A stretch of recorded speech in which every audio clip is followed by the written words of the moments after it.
ಆಗಿರೋರಿಗೂ ಕೂಡ ಸುಪ್ರೀಂ ಕೋರ್ಟ್ನಲ್ಲಿ ಅಂತಿಮವಾಗಿ ಏನಾದರೂ ಕ್ಷಮಾದಾನ ಏನಾದರೂ ಇದೆಯಾ ಅನ್ನೋ ರೀತಿಯಾಗಿ ಯೋಚನೆ ಮಾಡ್ತಾರೆ. ಆದರೆ ಈ ದರ್ಶನ್ ವಿಚಾರದಲ್ಲಿ ಕೇವಲ ಇನ್ನೂ ಆರೋಪಿ ಆಗಿದ್ದರೂ ಕೂಡ ಕಿಂಚಿತ್ತು ನಮಗೆ ಕ್ಷಮೆಯೇ ಇಲ್ಲವಂತೆ ವರ್ತಿಸ್ತಾ ಇದ್ದಾವೆ ಅಂತ ಅನಿಸೋದಿಲ್ಲ ಸರ್? ನ್ಯೂಸ್ ಚಾನಲ್ ಕಂಟಿನ್ಯೂಸ್ ಆಗಿ ಅದನ್ನು ರ್ಯಾಪ್ ಅಪ್ ಮಾಡೋದ್ರ ಮುಖಾಂತರ ಆರಂಭದಲ್ಲಿ ಆ ವಿಚಾರ ಬಂದಾಗ ಬಹಳ ದೊಡ್ಡ ವಿಚಾರವಾಗಿ ಬೇರೆ ಬೇರೆ ಹಂತಗಳಲ್ಲಿ ಅದನ್ನು ತೆಗೆದುಕೊಂಡು ಹೋಗಿದ್ದು ನಿಜ.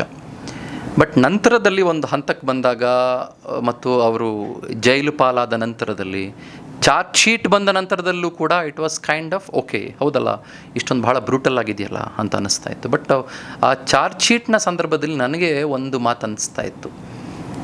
ಅದೇನು ಅಂದರೆ ಅವ್ರ ತಂದೆ ತಾಯಿ ಮತ್ತು ಆ ಗರ್ಭಿಣಿ ಹೆಣ್ಣುಮಗಳು ನಾವು ಈ ಚಾರ್ಜ್ ಶೀಟನ್ನು ಹೀಗೆಲ್ಲ ಹೇಳ್ತಾ ಹೋದರೆ ಹೇಗೆ ಸ್ವೀಕರಿಸ್ಬೋದು ಅನ್ನುವ ತೊಳಲಾಟ ನನ್ನಲ್ಲಿತ್ತು. ಬಟ್ ಅನಿವಾರ್ಯ, ನಾನು ಕೂಡ ಚಾರ್ಜ್ ಶೀಟ್ನ ಇಟ್ಕೊಂಡು ಒಂದಿಷ್ಟು ಚರ್ಚೆ ಅದರ ಬಗ್ಗೆ ಮಾತನಾಡಲೇಬೇಕಾಗಿ ಬಂತು. ಆ ಸಂದರ್ಭದಲ್ಲಿ ಅದರ ಜೊತೆಗೆ ನನಗೆ ಇನ್ನೊಂದು ತೊಳಲಾಟ, ನಾವೆಲ್ಲ ಮಾಡಿ ಈ ಕಾರ್ಯಕ್ರಮಗಳನ್ನು ಮನೆಗೆ ಹೋದ್ಮೇಲೆ ನಮಗೆಲ್ಲರಿಗೂ ಕೂಡ ನಾವು ಮಾಡಿದ್ದೆಲ್ಲ ಸರಿ ಅಂತ ಅನಿಸ್ಬಿಡೋದಿಲ್ಲ. ರಾಕೇಶ್, ನಾನು ನಿಮ್ಗೆ ಇವತ್ತು ಮನದಾಳದ ಮಾತುಗಳನ್ನು ಹೇಳ್ತೀನಿ, ಕೇಳಿಸ್ಕೊಳ್ಳಿ. ಭಾಳ ಕಾಡುತ್ತೆ ಸುಮಾರು. ಎಸ್ಪೆಷಲಿ ಆ ರೇಣುಕಾಸ್ವಾಮಿ ಅನ್ನುವ ಮನುಷ್ಯಂದು ಆ ಫೋಟೋಸ್ ಬಂದಾಗ ಆ ಮನುಷ್ಯ ಮಾಡಬಾರ್ದಾಗಿತ್ತು, ಭಾಳ ನೀಚ ಕೆಲಸ ಮನುಷ್ಯ ಮಾಡಿದ್ದು ರೇಣುಕಾಸ್ವಾಮಿ ಅನ್ನೋ ಮನುಷ್ಯ. ಬಟ್ ಅದಕ್ಕೆ ಕಾನೂನು ಇತ್ತು, ಕೋರ್ಟ್ ಇತ್ತು, ಕಟ್ಲೆ ಇತ್ತು, ಎಲ್ಲ ಇತ್ತು, ಭಾಳ ನೀಚ ಕೆಲಸ ಮಾಡ್ದೆ. ಬಟ್ ಆ ಮನುಷ್ಯನ ಫೋಟೋಸ್ ಬಂದಾಗ, ಆತನ ಮರ್ಮಾಂಗದ್ದು ಅದು ಇದೆಲ್ಲ ಬಂದಾಗ ನಾನು ಕೂಡ ಅದನ್ನು ನಮ್ಮ LED ವಾಲಲ್ಲಿ ತೋರಿಸ್ತಾ ಇದ್ದೆ. ನನಗೆ ಅನ್ನಿಸ್ತಾ ಇತ್ತು ಒಂದು ಕಡೆ, ಅವ್ರ ತಂದೆ ತಾಯಿ ಹೇಗೆ ಸ್ವೀಕರಿಸ್ಬೋದಪ್ಪ ಇದನ್ನು, ಅಥವಾ ಯಾರಾದರೂ ವೀಕ್ ಹಾರ್ಟ್ ಇರೋಂಥವ್ರು ಇದನ್ನು ಹೇಗೆ ಸ್ವೀಕರಿಸ್ಬೋದಪ್ಪ, ನಿಜಾನಾ ಇಲ್ವಾ, ಇದು ನಾನು ಮಾಡ್ತಿರೋದು ಓಕೆನಾ ಅಂತ ಆ ತೊಳಲಾಟಗಳಲ್ಲೇ ನಾನು ಇದ್ದೆ ರೀ. ನಿಮ್ಗೆ ಸತ್ಯ ಹೇಳ್ತೀನಿ, ಇವತ್ತು ಯಾಕೆ ಸುಳ್ಳು ಹೇಳ್ಬೇಕು ನಿಮ್ಮ ಹತ್ರ, ಆಯಿತಾ? ಆ ತೊಳಲಾಟಗಳಲ್ಲಿ ನಾನಿದ್ದೆ, ಸತ್ಯ, ನೀವು ಹೇಳ್ತಾ ಇರೋದು ನಿಜ. ಬಟ್ ಆ ಚಾರ್ಜ್ ಶೀಟ್ನಲ್ಲಿ ಭಾಳ ಘೋರವಾದಂಥ ವಿಷಯಗಳಿದ್ದಿದ್ದು ಕೂಡ ಅಷ್ಟೇ ಸತ್ಯ. ಇರಲಿ, ಈಗ ಒಂದು ಹಂತಕ್ಕೆ ಬಂದು ನಿಂತ್ಕೊಂಡಿದೆ. ಐ ಸ್ಟ್ರಾಂಗ್ಲಿ ಬಿಲೀವ್ ಈಗ ಮೀಡಿಯಾಗಳು ಇನ್ನೊಂದು ಬೇರೆ ಬೇರೆ ವಿಚಾರಗಳ ಕಡೆಗೆ ಗಮನ ಹರಿಸಬೇಕು. ಅದು ನಾವು ಸಾಮಾನ್ಯವಾಗಿ ಮಾತನಾಡುವಾಗ ರೈತರ ಬಗ್ಗೆ ಮಾತನಾಡಿ, ಯೋಧರ ಬಗ್ಗೆ ಮಾತನಾಡಿ ಅಂತ ಹೇಳ್ತೀವಿ, ಮಾತಾಡ್ತೇವೆ. ಮಾಧ್ಯಮಗಳು ರೈತರ ಬಗ್ಗೆ, ಯೋಧರ ಬಗ್ಗೆ, ಎಲ್ಲರ ಬಗ್ಗೆ ಖಂಡಿತವಾಗ್ಲೂ ಕೂಡ ಬಹಳ ಪ್ರೀತಿ ಮತ್ತು ಬಹಳ ಗೌರವ ಇಟ್ಕೊಂಡು ಚರ್ಚೆ ಮಾಡ್ತವೆ. ಬಟ್ ಅದರ ಜೊತೆಗೆ ಇನ್ನೂ ಬಹಳ ವಿಚಾರಗಳು ನಾವು ಕಾನ್ಸಂಟ್ರೇಟ್ ಮಾಡಲೇಬೇಕಾಗಿರುವಂಥ, ಸಮಾಜದ ದೃಷ್ಟಿಯಲ್ಲಿ ಅತ್ಯಂತ ಸೂಕ್ಷ್ಮಗ್ರಾಹಿಗಳಾಗಿ ನೋಡಬೇಕಾಗಿರುವಂಥ ಅನೇಕ ವಿಚಾರಗಳಿದ್ದಾವೆ. ಸೊ ಕಾನೂನು ಪ್ರಕಾರ, ಕಾನೂನು ರೀತಿ ಅದೇನೇನಿದೆ ನನಗಾಗಲೇ ಹೇಳಿದ ಹಾಗೆ ಅದರ ಪಾಡ್ಗದು ನಡ್ಕೊಂಡು ಹೋಗುತ್ತೆ. Now we have to change our ways, now we have to mend our ways ಅಂತ ಕರೀತಾರಲ್ಲ, ನಮ್ಮ ಪಥವನ್ನು, ನಮ್ಮ ಹಾದಿಯನ್ನು ಬದಲಾವಣೆ ಮಾಡಿಕೊಳ್ಳೇಬೇಕಾಗತ್ತೆ ನಾವು, ರಾಕೇಶ್. ಅದರ ಜೊತೆಗೆ ಉತ್ಕೃಷ್ಟವಾದ ಕಾರ್ಯಕ್ರಮಗಳನ್ನು ಕೊಡೋದ್ರೊಂದಿಗೆ, ಜನರಿಗೆ ಒಳಿತಾಗುವ ಕಾರ್ಯಕ್ರಮಗಳನ್ನು ಕೊಡೋದ್ರೊಂದಿಗೆ, 12 ಸಂಸ್ಥೆಯಲ್ಲಿ ನೀವು ಎಲ್ಲರನ್ನೂ ಬೈತಾ ಕೂತ್ಕೊಂಡ್ರೆ ಜನ ನೋಡಲ್ಲ ರೀ, ಆಯಿತಾ? 12 ಚಾನಲ್ಗಳಲ್ಲಿ 24 ಗಂಟೆ ಬೈತಾನೆ ಕೂತ್ಕೊಂಡ್ರೆ ಜನಕ್ಕೂ ಎಷ್ಟು ರೀ ಬೈತೀರಾ ಅನ್ಸುತ್ತೆ. ಜನಕ್ಕೊಂದು ಸ್ಯಾಚುರೇಷನ್ ಪಾಯಿಂಟ್ ಇರುತ್ತೆ ರೀ. And we should not take people for granted. ಜನರನ್ನು ಗ್ರ್ಯಾಂಟೆಡಾಗಿ ತೊಗೊಳಕ್ಕೆ ಆಗಲ್ಲ ರೀ. ಅವರ ಹೃದಯವನ್ನು ಗೌರವಿಸದೇ ಇದ್ದರೆ, ಅವರ ಹೃದಯಕ್ಕೆ ನಾವು ಮನ್ನಣೆ ಕೊಡದೇ ಇದ್ದರೆ ನಮಗೂ ಮನ್ನಣೆ ಸಿಗಲ್ಲ. ಸರ್, ನೀವು ಹೇಳಿದ್ರಿ ಕೂಡ, ನಾವು ಕೂಡ ತಪ್ಪು ಮಾಡಿದ್ದೀವಿ. ಮನುಷ್ಯನ ಸಹಜ ಗುಣ ಅದು, ತಪ್ಪು ಮಾಡೋದು, ಅದನ್ನು ತಿದ್ಕೊಂಡು ನಡಿಬೇಕು. ಜೊತೆಗೆ ಮುಂದೂ ಕೂಡ ನಾವೇನಾದರೂ ತಪ್ಪು ಮಾಡಿದ್ರೆ ಅಥವಾ ನಿಮ್ಮಿಂದ ಕೂಡ ಅದು ತಿಳಿದು ಬಂದರೂ ಕೂಡ ಅದನ್ನು ತಿದ್ಕೊಂಡು ಮತ್ತೆ ನಡೀತೀವಿ ಅನ್ನೋದನ್ನ, ನಿಮ್ಮ ತಪ್ಪುಗಳನ್ನು ಕೂಡ ನೀವು ಒಪ್ಕೊಂಡ್ರಿ. ಸರ್, ನೀವು ಯಾವ ರೀತಿಯಾದಂಥ ಪತ್ರಿಕೋದ್ಯಮವನ್ನು ನಂಬ್ತೀರಾ ಅಥವಾ ಒಪ್ಕೊಳ್ತೀರಾ ಅಂತ? ಪ್ರಶ್ನೆಯಲ್ಲಿ ಒಂದು ಸಣ್ಣ ಕರೆಕ್ಷನ್ನು.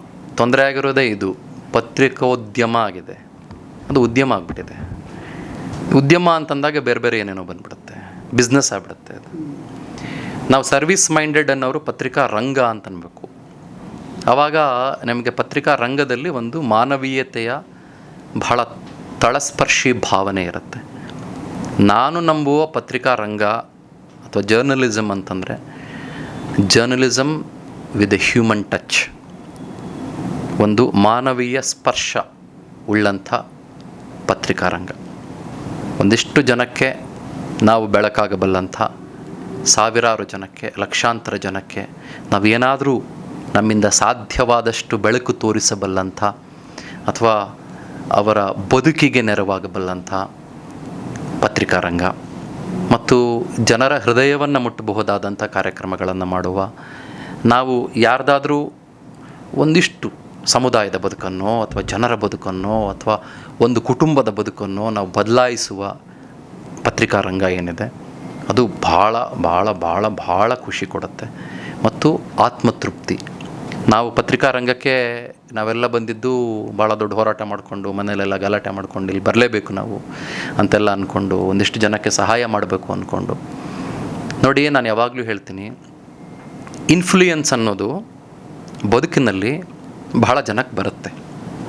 ಯಾರೊಬ್ಬರು ಕೆಲವರು ಫೇಮಸ್ ಆಗ್ತಾರೆ, ಇನ್ನು ಕೆಲವರು ಪೊಲಿಟಿಷಿಯನ್ಸ್ ಆಗ್ತಾರೆ, ಇನ್ನು ಕೆಲವರು ಬೇರೆ ಯಾವುದೋ ಒಂದು ಬಹಳ ದೊಡ್ಡ ಸರ್ಕಾರಿ ಹುದ್ದೆಯನ್ನು ಯಾವುದನ್ನು ಅವರು ಒಪ್ಕೊಳ್ತಾರೆ ಅಥವಾ ಸ್ಥಾನದಲ್ಲಿ ಹೋಗಿ ಕೂತ್ಕೋತಾರೆ. ನಾನು ಯಾವಾಗಲೂ ನಂಬೋದು ಒಂದೇ, ನಮಗೆ ಸಿಗುವ ಇನ್ಫ್ಲೂಯೆನ್ಸ್ ಇದೆಯಲ್ಲ ಅದನ್ನು ನಾವು ಒಳ್ಳೆಯದಕ್ಕೆ ಬಳಸ್ಕೋಬೇಕು. ದುಡ್ಡು ಮಾಡೋಕ್ಕೆ, ಇನ್ನೊಬ್ಬನ್ನ ಹಾಳು ಮಾಡೋಕ್ಕೆ, ಇನ್ನೊಬ್ಬನ್ನ ಕೆಡುವುದಕ್ಕೆ, ಲೂಟಿ ಮಾಡೋಕ್ಕೆ, ವಂಚನೆ ಮಾಡೋಕ್ಕೆ, ದಗ ಮಾಡೋಕ್ಕೆ, ಮೋಸ ಮಾಡೋಕ್ಕೆ, ಅನ್ಯಾಯ ಮಾಡೋಕ್ಕೆ ನಾವು ಪತ್ರಿಕಾ ರಂಗ ಬಳಸ್ಕೊಂಡ್ರೆ ನಮಗಿಂತ ಕೆಟ್ಟ ಮನುಷ್ಯ, ನಮಗಿಂತ ಕೆಟ್ಟದಾದಂಥ ಪ್ರಾಣಿ ಇನ್ನೊಬ್ಬ ಇರೋಕ್ಕೆ ಸಾಧ್ಯ ಇಲ್ಲವೇ ಇಲ್ಲ. ಇನ್ಫ್ಲೂಯೆನ್ಸ್ನ ಒಳ್ಳೆಯದಕ್ಕೆ ಬಳಸ್ಕೋಬೇಕು. ಯಾರಿಗೂ ಆರೋಗ್ಯ ಸರಿಗಿಲ್ಲ, ಬನ್ನಿರಿ ನಮ್ಮದು ಒಂದು ಮಾತಿಂದ ಅವ್ರ ಆರೋಗ್ಯ ಸುಧಾರಿಸುತ್ತೆ, ಒಂದು 4 ಜನ ಡಾಕ್ಟರ್ ಹತ್ರ ಮಾತಾಡೋಣ, ಕಮಾನ್ ಅದನ್ನು ಮಾಡೋಣ. ಯಾರೋ ಏನೋ ಬಡತನದ ಬೇಗೆಯಲ್ಲಿದ್ದಾರೆ, ಅದು ಆನ್ ಸ್ಕ್ರೀನೇ ಬಂದು ಪ್ರದರ್ಶನ ಮಾಡ್ಕೋಬೇಕು ಅಂತಿಲ್ಲ, ಆನ್ ಸ್ಕ್ರೀನೇ ಬಂದು ತೋರಿಸ್ಕೋಬೇಕು ಅಂತಿಲ್ಲ, ಆಫ್ ಸ್ಕ್ರೀನಲ್ಲೂ ಕೂಡ ನಾವು ಮಾಡೋ ಸಹಾಯನೆಲ್ಲ ಆನ್ ಸ್ಕ್ರೀನೇ ತೋರಿಸ್ಕೋಬೇಕು ಅಂತಲ್ಲ. ಇವತ್ತು ನೀವು ನನ್ನ ಫೋನ್ ಹುಡುಕಿದ್ರೆ 1500 ಜನ ಡಾಕ್ಟ್ರುಗಳ ನಂಬರೇ ಸಿಗುತ್ತೆ ನಿಮಗೆ, ಆಯಿತಾ? ಅಥವಾ ಒಂದಿಷ್ಟು ಜನ ಸಮಾಜ ಸೇವಕರ ನಂಬರೇ ಸಿಗುತ್ತೆ. ನನಗೆ ಫೋನ್ ಮಾಡ್ತಾರೆ, ಸರ್ ನನಗೆ ಹಾಗಾಗಿದೆ, ನನಗೆ ಭಾಳ ಆತ್ಮತೃಪ್ತಿ ಕೊಡುತ್ತೆ, ಅದೇ ಇವರು ಸಹಾಯ ಮಾಡಿ, ದಯಮಾಡಿ ಇವರಿಗೆ ಈ ಸರ್ಜರಿ ಆಗಬೇಕಂತೆ, ದಯವಿಟ್ಟು ಒಂದು 90% ಡಿಸ್ಕೌಂಟಲ್ಲಿ ಮಾಡಿಕೊಡಿ, ದಯವಿಟ್ಟು ಒಂದು 80% ಡಿಸ್ಕೌಂಟ್ ಕೊಡಿ, ದಯವಿಟ್ಟು ಇವ್ರಿಗೆ ಉಚಿತವಾಗಿ ಮಾಡಿಕೊಡಿ ಸಾಧ್ಯ ಆದರೆ ಪ್ಲೀಸ್, ನಾನು ರಿಕ್ವೆಸ್ಟ್ ಮಾಡ್ಕೋತೀನಿ. ಆ ಥರದವ್ರು ಭಾಳ ಜನ ಹರಿಸಿದ್ದಾರೆ, ನಿನ್ಗೆ ಒಳ್ಳೇದಾಗಲಿ ಮಗು, ನೀನು ಚೆನ್ನಾಗಿ ಬದುಕು ಮಗು, ನಿನಗೆ ದೇವ್ರು ಚೆನ್ನಾಗಿಟ್ಟಿರಲಿ ಮಗು, ಆ ಥರದ್ದು. ಅದರ ಜೊತೆಗೆ ಆ ಇನ್ಫ್ಲೂಯೆನ್ಸಿಂದ ನಾವು ಪ್ರಾಣಿಗಳಿಗೆ ಸಹಾಯ ಮಾಡ್ಬೋದಾಗಿರೋದು. ನಾನು ಭಾಳ ಸಲ ಹೇಳ್ತಾ ಇರ್ತೀನಿ, ಪ್ರಾಣಿಗಳ ಕಣ್ಣಲ್ಲಿ ದೇವ್ರು ಕಾಣ್ತೀನಿ ನಾನು ಅಂತ, ಪ್ರಾಣಿಗಳ ಕಣ್ಣಲ್ಲಿ ದೇವ್ರು ಕಾಣ್ತೀನಿ ಅಂತ. ಆ ಪುಟ್ಪುಟಾಣಿ ಮುದ್ದಾದ ಕಂದಮ್ಮಗಳು, ಅದು ನಾಯಿ ಆಗಿರ್ಬೋದು, ಹಸು ಆಗಿರ್ಬೋದು, ಹಾವೇ ಆಗಿರ್ಬೋದು, ಏನು ಬೇಕಾದರೂ ಆಗಿರ್ಬೋದು. ಭಾಳ ಜನ ಅನ್ಬೋದು ಏನಪ್ಪ ಹಾವಿಗೆ ಕಂದಮ್ಮ ಅಂತಾನೆ ಅಂತ, ಬಟ್ ನನಗೆ ಹಾಗೆ ಅನಿಸುತ್ತೆ. ಯಾಕಂದರೆ ಹಾವು ಹಲವು ಮನುಷ್ಯರಿಗಿಂತ ಕ್ರೂರ ಪ್ರಾಣಿ ಏನಲ್ಲ ರೀ. ಸೊ ಹಾಗಾಗಿ ನನಗನ್ಸುತ್ತೆ ಏನು ಅಂತಂದರೆ, ಈ ಪತ್ರಿಕಾರಂಗವನ್ನು ಸಮಾಜಕ್ಕೆ ಅಂದಾಗ ಮನುಷ್ಯರಿಗೊಂದು ಭಾಗ, ಜೊತೆಗೆ ನಮ್ಮೊಡನೆ ಇರುವ ಇಡೀ ಸಕಲ ಜೀವರಾಶಿಗಳ ಬದುಕಿಗೆ, ಒಳಿತಿಗೆ ನಾವು ಬಳಸ್ಕೊಂಡಾಗ ಭಾಳ ಚಂದ ಅನಿಸುತ್ತೆ. ಆಮೇಲೆ ನಾನು ಹೇಳ್ತೀನಿ ಕೇಳಿ, ಸತ್ಯವಾಗಿ ಹೇಳ್ತೀನಿ ಕೇಳಿ, ಅದು ನಮ್ಮನ್ನು ಕಾಯತ್ತೆ. ನಾವು ಯಾವುದೋ ಲಾಭ ಎಕ್ಸ್ಪೆಕ್ಟ್ ಮಾಡ್ಕೊಂಡು ಯಾರಿಗೂ ಹೆಲ್ಪ್ ಮಾಡೋದಲ್ಲ. ಯಾರೋ 10 ರೂಪಾಯಿ ಕೊಡ್ತಾರೆ, ನೋ, 10 ರೂಪಾಯಿ ಯಾವ ಕಾರಣಕ್ಕೂ ಬೇಕಾಗಿಲ್ಲ, 1 ರೂಪಾಯಿ ಯಾವ ಕಾರಣಕ್ಕೂ ಬೇಕಾಗಿಲ್ಲ, ಒಂದು ನಯಾ ಪೈಸೆ ಎಕ್ಸ್ಪೆಕ್ಟೇಷನ್ ಇಟ್ಕೊಳ್ಳಬಾರ್ದು, ಬೇಕಾಗೂ ಇಲ್ಲ. ಅದು ಒಂದು ಔರಾ ಕ್ರಿಯೇಟ್ ಮಾಡುತ್ತೆ ನಮ್ಮ ನಡುವೆ. ನಾನು ಹೇಳ್ತೀನಿ, ನೀವು ಮಾಡೋ ಒಳ್ಳೆ ಕೆಲಸ ಇದೆಯಲ್ಲ, ನಿಮ್ಮ ನಡುವೆ ಒಂದು ಔರಾ, ನಿಮ್ಮ ನಡುವೆ ಒಂದು ರಕ್ಷಣಾ ಕವಚ, ಒಂದು ಪ್ರಭಾವಳಿ, ಒಂದು ದೊಡ್ಡ ಪ್ರಭಾವಳಿ ಕ್ರಿಯೇಟ್ ಮಾಡುತ್ತೆ. ಅದು ನಿಮ್ಮನ್ನು ಕಾಯುತ್ತೆ. ನೀವು ಮಾಡೋ ಒಳ್ಳೆ ಕೆಲಸ ನಿಮ್ಮನ್ನು ಕಾಯುತ್ತೆ. ಇದು ಸತ್ಯ. ಇವತ್ತು ಕಷ್ಟ ಅನಿಸ್ಬೋದು, ನಾಳೆ ಕಷ್ಟ ಅನಿಸ್ಬೋದು, ಏನಪ್ಪ ನನಗೆ ಹೀಗಾಯಿತು ಅನಿಸ್ಬೋದು, ಅಥವಾ ಯಾರೋ ಏನೋ ಅಂದಾಗ, ಯಾರೋ ಏನೋ ಮಾಡಿದಾಗ ಯಾಕೆ ನನಗೆ ಇದು ಅಂತ ಅನಿಸ್ಬೋದು. ನಾನು ಕೇವಲ ಮೀಡಿಯಾದವ್ರಿಗೆ ಮಾತ್ರ ಹೇಳ್ತಾ ಇರೋದಲ್ಲ, ಪ್ರತಿಯೊಬ್ಬರಿಗೂ ಹೇಳ್ತಾ ಇರೋದು. ನಾನು ಒಂದೊಂದು ಸಲ ಭಾಳ ಸ್ಪಿರಿಚುವಲ್ ಆಗ್ತೀನಿ, ಒಂದೊಂದು ಸಲ ಭಾಳ ಭಾವನಾತ್ಮಕ ಜೀವಿ ಆಗ್ತೀನಿ. ಯಾಕಂದ್ರೆ basically I am an emotional person. ಒಂದು ಸಲ ನಾನು ಮಾತಾಡ್ತಾ ಇರುವಾಗ, ಯಾಕಪ್ಪ ಈ ಮನುಷ್ಯ ಇಷ್ಟೆಲ್ಲ ಕಿರ್ಚ್ತಾನೆ ಅಂತ ಜನ ಹೇಳ್ತಾರೆ, ಇಷ್ಟೆಲ್ಲ ಮಾತಾಡ್ತಾನೆ ಅಂತಾರೆ. ಬಿಕಾಸ್ ನಾನು ಹೃದಯದಲ್ಲಿರೋದು ನೇರ ಹೇಳಿಬಿಡ್ತೀನಿ, ಅದಕ್ಕೋಸ್ಕರ ಅಷ್ಟೇ, ಬೇರೆ ಇನ್ನೇನೂ ಇಲ್ಲ. ಸೊ ಹಾಗಾಗಿ ಪತ್ರಿಕಾರಂಗವನ್ನು ನಾನು ಮಾನವೀಯತೆಯ ದೃಷ್ಟಿಯಿಂದ ನೋಡ್ತೀನಿ. ಪತ್ರಿಕಾರಂಗ ಹ್ಯುಮ್ಯಾನಿಟೇರಿಯನಿಸಮ್ ಟಚ್ ಪಡೆದುಕೊಳ್ಳೇಬೇಕು. ಅದಿಲ್ಲ ಅಂತಂದರೆ ಯಾವುದೂ ಸಾಧ್ಯ ಇಲ್ಲ. ಈ ಇನ್ಫ್ಲೂಯೆನ್ಸ್ನ ಕೆಟ್ಟದ್ದು ಮಾಡೋಕ್ಕೆ ಬಳಸ್ಕೊಳ್ಳೋದು ಬೇಡ. ಯಾವನ್ನೋ ಬ್ಲ್ಯಾಕ್ ಮೇಲ್ ಮಾಡೋಕ್ಕೆ, ಯಾವನ್ನೋ ಹಾಳು ಮಾಡೋಕ್ಕೆ ನೋ. ದೇವ್ರು ಕೊಟ್ಟಿರೋ ಇನ್ಫ್ಲೂಯೆನ್ಸು, ಕರ್ನಾಟಕದ ಜನ ಕೊಟ್ಟಿರುವ ಇನ್ಫ್ಲೂಯೆನ್ಸು, ಆಯಿತಾ, ತಂದೆ ತಾಯಂದರು ಕೊಟ್ಟಿರುವ ಆಶೀರ್ವಾದದ ಇನ್ಫ್ಲೂಯೆನ್ಸು, ಆಯಿತಾ, ನಮ್ಮನ್ನು ನೋಡುವ ಅಸಂಖ್ಯ ವರ್ಗ ಏನಿದೆ ಅವರು ನಮಗೆ ಪ್ರೀತಿ ಧಾರೆ ಎರೆದು ಕೊಟ್ಟಿರೋ ಇನ್ಫ್ಲೂಯೆನ್ಸು. ನಂದೇನೂ ಇಲ್ಲ, ನಮ್ಮದೇನೂ ಇಲ್ಲ. ಅದನ್ನು ಒಳ್ಳೇದಕ್ಕೆ ಬಳಸ್ಬೋದಲ್ಲೇನ್ರಿ? 1,00,000 ಜನಕ್ಕೆ ಒಳ್ಳೇದು ಮಾಡ್ಬೋದಲ್ಲೇನ್ರಿ? ಸೊ ಹಾಗೆ ಮಾಡಿದಾಗ ಮಾತ್ರ ಪತ್ರಿಕಾ ರಂಗ ಮಾತ್ರ ಅಲ್ಲ, ಮಾನವೀಯ ನೆಲೆಗಟ್ಟು ಉಳಿಯುತ್ತೆ ನನ್ನ ಪ್ರಕಾರ. Rakesh, thank you sir, thank you. From the beginning ನಾನು ಆರಂಭದಿಂದಲೂ ಚಂದನ್ ಸರ್ಗೆ ಏನಾದರೂ ಕರೆ ಮಾಡಿದಾಗೆಲ್ಲ ಅವ್ರದ್ದು ಒಂದೇ ರಿಂಗ್ ಟೋನ್ ಇರುತ್ತೆ, GS ಶಿವರುದ್ರಪ್ಪ ಅವರ ಸಾಲುಗಳು, ಆನಂದಮಯ ಈ ಜಗ ಹೃದಯ ಅಂತ.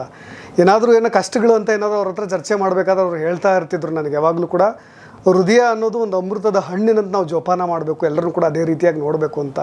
ಇಲ್ಲಿರೋ ಪ್ರತಿಯೊಂದು ಮಾತುಗಳನ್ನು ನಾನು ಅದನ್ನು ಸ್ವಾಭಾವಿಕವಾಗಿ ಅವ್ರ ಜೊತೆ ಫೀಲ್ ಮಾಡಿದ್ದೀನಿ.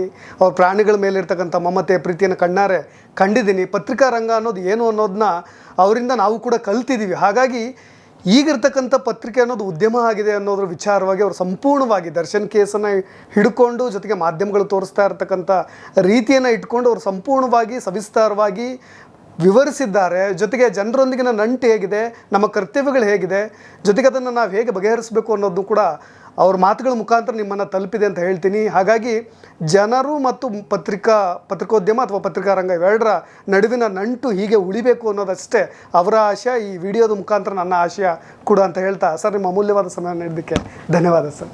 Thank you Rakesh. ಭಾಳ ಒಳ್ಳೆಯದಾಗಲಿ. ಈ ಅವನಿಯಾನ ಅದ್ಭುತವಾದ ಯಾನವಾಗಿ, ಒಂದು ರೀತಿ ಶೋಭಾಯಮಾನವಾಗಿ ಮುಂದುವರಿಲಿ ಮತ್ತು ಆಪ್ಯಾಯಮಾನವಾಗಿ ನಿಮ್ಮ ವೀಕ್ಷಕರಿಗೆ ನಾನು ಧನ್ಯವಾದಗಳನ್ನು ಹೇಳ್ತಾ ಇದ್ದೀನಿ. Thank you very much. ಭಾಳ ಒಳ್ಳೆಯದಾಗಲಿ. Thank you sir.